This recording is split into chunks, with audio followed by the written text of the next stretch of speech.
Welcome everyone to another episode of Follow the Light Music Review. My name is John Deliverance, and this is episode 10 in my series Album Review. And today we're going to be looking at the brand new 2025 Worldview album, Invincible, their second album. But before we get into that, I would like to encourage you to please subscribe to my channel, like the video, comment below the video, and also remember to ring the bell so you get notified of any new content that is added to the channel. All right, so let's get right into it. So Worldview is a supergroup consisting of Rey Perra from Sacred Warrior on lead vocals, Rene Ochoa from Deliverance, Recon, Vengeance Rising, Mortification, Human Code, playing guitars here and keyboards and background vocals, Terry Russell from Holy Soldier and Human Code on drums, Todd Libby also from Human Code on bass and keyboards, and new member Crystal Mancaruso on background vocals and lead vocal on the second verse of the title track. And Terry Russell also is new to this album. He was not on the very first Worldview album, which we'll talk about in a minute. So the band was formed in 2013 after a last wish from Rick Macias, who was the keyboardist for Sacred Warrior in 1988 and 1989. Rick suggested to Rey when he visited him in Florida that he and Rene Ochoa should work together.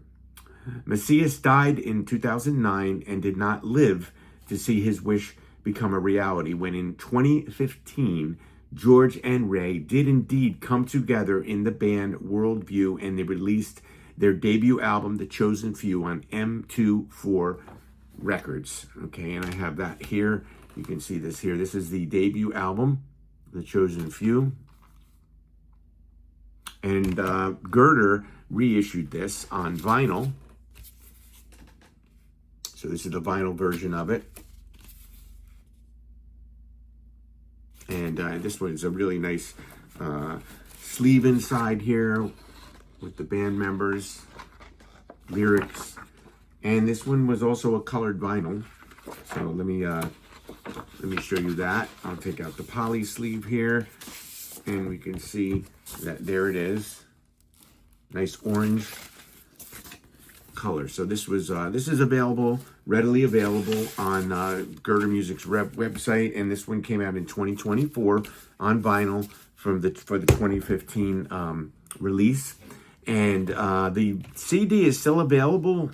I got my copy on Boone's Overstock. It is getting rarer to find. Probably the last copies of it that are out there are still available. And I don't know if there's going to be a reissue at any point. So I'm glad to have it on both CD and the version that came out for Girder Music. All right, so The Chosen Few, just to talk a little bit about that album, their debut album is a tour de force debut, which features Rey, George, Todd Libby, and drummer Johnny Gonzalez. So Johnny Gonzalez was the drummer who has been replaced by Terry Russell in the latest album. So guests on that first album include Larry Farkas from Vengeance Rising, Striper's Oz Fox, Les Carlson of Bloodgood fame, and Ronson Webster, who was with Recon and Human Code on background vocals and keyboards, who also co-wrote some songs on that debut album and also on the new album. It is a superb debut that blends progressive metal, power metal, and traditional heavy metal together, displaying expert musicianship and vocals with stellar songwriting. Highlights include the title track, the Deep Purple-esque Prisoner of Pain, Mortality, and Walk Through Fire. And that first album was mixed by noted American producer and engineer Bill Metoyer, who's been involved in so many albums over the years. But like I said before, it would take 10 years for the band to release their second album, and that's the one we'll be talking about today. That's Invincible on Girder Records. And the album was produced by Dino Elefante and Rene Ochoa and features 10 songs, including a cover of mainstream metal icon Ronnie James Dio's Don't Talk to Strangers, which appeared on Dio's band debut under the name of Just Dio, Holy Diver. So let's get into this. Let's talk about the songs on this album. Before we do that, actually, let's give a let's give a closer look at the album. This is a wonderful cover that was created by layout editor Scott Waters of No Life Till Metal. And you have that, and this is kind of their kind of logo thing that you see on the first one as well. And then when you open it up, you have a nice booklet inside. Picture of George there with the lyrics. And then you get a picture of Rey Perra here. And then you turn it and you get a picture of Terry. And next page, Todd. And on the last page, Crystal. All right. So very nice packaging, beautifully put together, as Girder always does. Quality albums, whether they're reissues or whether they're new material like this one is. So let's talk about the songs on this album. So it opens up with Beware the Wolves, and it opens up with the sound of wolves and some symphonic overtures. And the song soon after blasts into a smoking guitar riff, then slows down for a pre-chorus before chugging into a fiery chorus as the song warns to beware the wolves coming for you. The song segues into some interesting musical passages that mix both classic metal sounds with progressive sounds and some kinetic drum beats as George delivers a harmonic guitar solo. The band show how well they gel together as musicianship, and they create this pleasant soundscape that borrows from the songbook of Deep Purple here. Invincible, the title track. Some may remember this title track as the opening track on Girder's excellent Faith and Fire compilation collection, which I have this here. And this is a great compilation. At the time this came out in 2024, Invincible was not quite out. And so that is the actual title track is on here. But this is a great, if you don't have this one, this is a great compilation album. This has 34 tracks from not only Worldview, but you have Van Zandt on here. You have Human Code on here. You have The Showdown. You have Les Carlson. 5 tracks by Petra on here. A track by John Schlitt. Second chapter of Acts. Audio Adrenaline. Just some great stuff. It does come with an 8-page booklet. And if I don't drop it, I have it here. It opens up and has some nice things about each song and band there, and some covers of the albums there. So it's a really nice 8-page booklet put together. And this one you can get readily on Girder Records site. And I would say grab a copy of this for music lovers in your family or friends. Great 2-disc set, well put together. You can't beat the value of it. Hop on over to Girder Music and can buy it. I'll put the link in below. It's a great compilation. And maybe you'll discover some artists that you were not familiar with. But that song, Invincible, like I said, second song on the album here, title track, and it bellows open with this kind of wah-wah sounding guitar melody and some nice keyboards that layer into a moody atmosphere. The chorus is one that will stick in your brain, being an easy choice as a hit single. The second verse is sung by this new member, Crystal Mancaruso, that adds a nice dimension to the song as her voice mixes very well with Rey's when they sing together. And she does background vocals throughout the album. The song emphasizes the power of prayer to make us invincible in our faith and to be more than conquerors in Christ Jesus our Lord. Blindsided is the next song on the album. This one features a classic hard rock metal sound. This song features a lilting melody that is accented by some sweeping keyboards and rhythmic guitars. The vocal harmonies on this are top notch. The song is yet another memorable rocker that displays or discusses an important topic about the state of love that seems like it will last forever, but sometimes hits us like an unexpected hurricane when the other person decides to end it. And some lyrics here that kind of emphasize that, or I thought that we were meant to be and that our love would last forever, but now I feel as though I've been blindsided.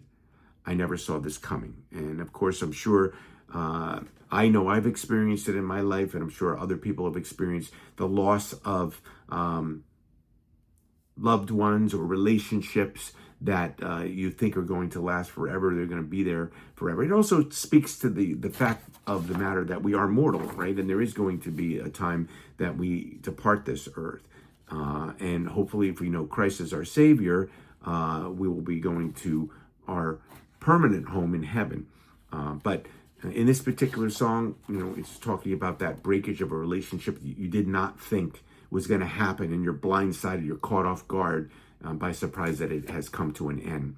All right, let's move on. Mystery Babylon. This song is co-written with Michael Drive, also known as Michael Lee, of Human Code Barren Cross fame.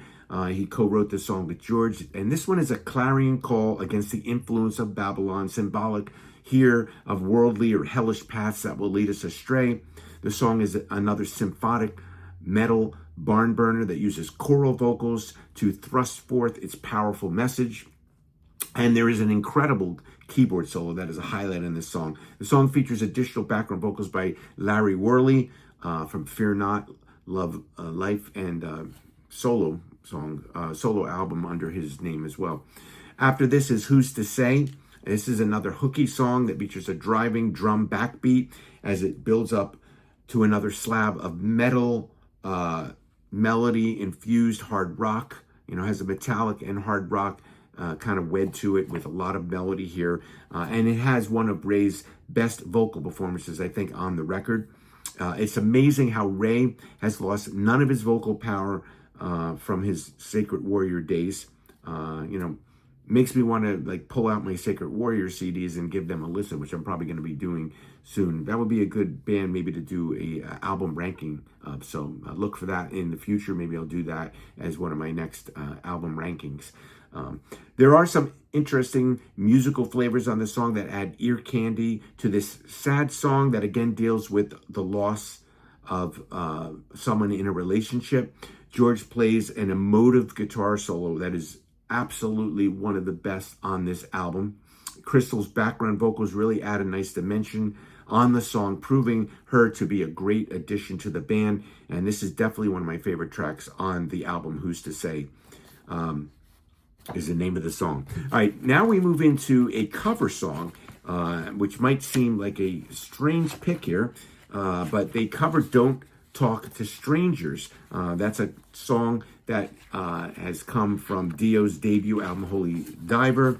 Ronnie James Dio, of course, being one of the finest metal vocalists in all of hard rock and metal, from his days in Rainbow, with Ritchie Blackmore, and then with his solo career. He really kind of found his home in the metal world. He did start out with a band called Elf, and Elf was kind of more of a boogie blues rock band. So he definitely went on to, I think, much better music suited for his voice. And this song is definitely one of Ronnie James Dio's best songs. But I will dare say here that Worldview's version, for me, is better, if you can believe. First, Worldview does change one lyric line in here. So the original version says, "Don't go to heaven, because it really is only hell."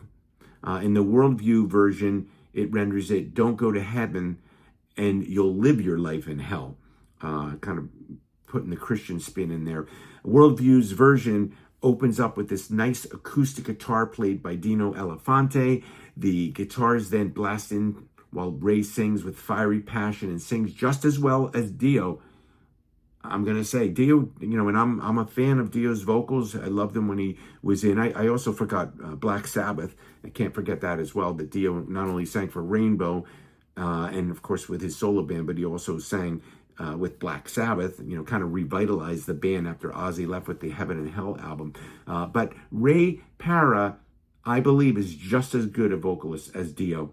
And he sings here, and I would say Rey is probably one of the most underrated people in Christian metal music. When we talk about our favorite singers in heavy metal music, we may mention the obvious ones like Michael Sweet, Les Carlson, and people of that nature. But you don't necessarily always hear Rey Perra and his name brought up, but I think his name should be in there because I think he's a phenomenal vocalist. And this version of Dio's song smokes, and for me renders the Dio version optional. If I want to hear this song, I'm going to reach for the Worldview version, not the Dio version. I don't even have the Dio version of it on the original album, Holy Diver. I think I have it on maybe a best of compilation of Ronnie James Dio's work. I kind of didn't really follow the Dio solo albums or with his band under the name of Dio. I was kind of Ronnie James Dio fan with Rainbow and with Black Sabbath primarily. The next song is Vision in My Mind. This opens with a brooding piano melody and lower register vocals from guest singer Ronson Webster, who sings the lead on the first verse, and he also co-wrote the song with George and Dino. He joins in with Rey's vocals. The vocals are a wonderful blend here. There is some almost like Greek influenced acoustic guitar playing added at one point in the song with some nice choral flourishes. And Glenn Mancaruso also adds drums here to this song. This could definitely be considered one of the band's kind of ballady type songs here, but it still features some metallic soloing and fire. So I think it's one of the standout tracks on this album. This is followed by Until We Meet Again. This one sounds like what Kansas would sound like if they ventured into the metal realm. This is kind of like a prog rock metal track that delivers the goods with an infectious chorus and melody-soaked keyboards. The guitars chug along at a fast enough pace to make this sound really rocking. The song's lyrics touch upon the loss of someone who has passed into heaven. And although we grieve here, we have the hope that we will meet again. It's a melancholy slice of bittersweet sentiment that will offer comfort to those who have lost loved ones. Then the next track, Hauntingly Beautiful. When you hear that song, Hauntingly Beautiful, you automatically might start thinking, does the music express that? Is the music hauntingly beautiful? And I have to say the answer in this case is an absolute yes.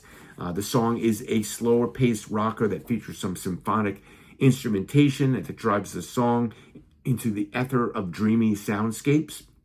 There's some tasty guitar solo fills and impassioned vocals by Rey that are enhanced by guest vocalists of none other than Jimmy P. Brown II of Deliverance fame, and a lot of other music that he's been involved with. This is probably the mellowest song on the album, but it washes over you like a nice warm shower after a tiring day. Its lyrics state, "The past is haunting me and all the lies need to be over." All right, and then the album ends with kind of a very socially appropriate song in our modern world. It's called the AI Revolution. It ends the album with this ethereal anthem that speaks to that presence that's becoming more and more prevalent in our modern world, AI, artificial intelligence, which can be a scary scenario of machinery replacing a lot of the humanity of things. And one of the things I see on the internet is AI music, people using they say, oh, I wrote some lyrics and I don't know how to write music, so I'm just AI made the music for me. To me, that is like not music. Maybe it sounds great. Maybe you think it sounds great, but AI music strips music of its basic element that's needed in it, and that's the human element, touching upon human emotion. So if you can't write music and you have great lyrics, find someone who writes music and have them write the music to your song. Don't take this lazy push of a button. I can write a song with AI. AI music, unfortunately, all over the internet. This is one of the bad things of AI. AI has its purposes, but not for replacing humanity, not for replacing people's jobs, not for replacing people creating music authentically and genuinely. So I think this song, it really speaks to that. It has some robotic sections of spoken dialogue to add to its kind of science fiction topic. And some of the lyrics here say, we'll program what you think is true and will shape your new worldview. And this is the scary thing to think about it, that this is a reality, and I'm an English teacher, so I'm having to deal with AI in another realm when students turn in an essay and it's not written by them, it's written by AI. And I can tell because AI really can't write an essay. It can write summary and sounds really good, but it doesn't know how to do analysis. Again, the human element is needed. So this is a sobering end to an album that takes the listener on a journey to a land filled with heavy riffs, infectious melodies, soaring vocals, and symphonic ambiance. It's a fantastic album, My Worldview, and definitely one of the best albums of the year. I'll be doing my wrap-up of my favorite albums of 2025, what I think are the best, and I'm absolutely sure that Worldview-Invincible will be on that list. So let's hope that we don't have to wait another 10 years for Worldview to release their third album. It would be nice to get another album from them in a year or two. It would be great. So my overall album ranking for this album is a solid 4.5 stars out of 5 for Worldview Invincible. So again, if you have not heard this album, I would highly recommend you stream it and listen to it. Pick up a physical copy of it on, Girder Music or some of the other outlets that sell music, and be prepared for a fantastic listening experience. So I hope you enjoyed that. Why don't you chime in the comments of what you think about this album? I'd love to hear your comments. And as I always say at the end of every video, remember to follow the light that shines out of the darkness. God bless everyone.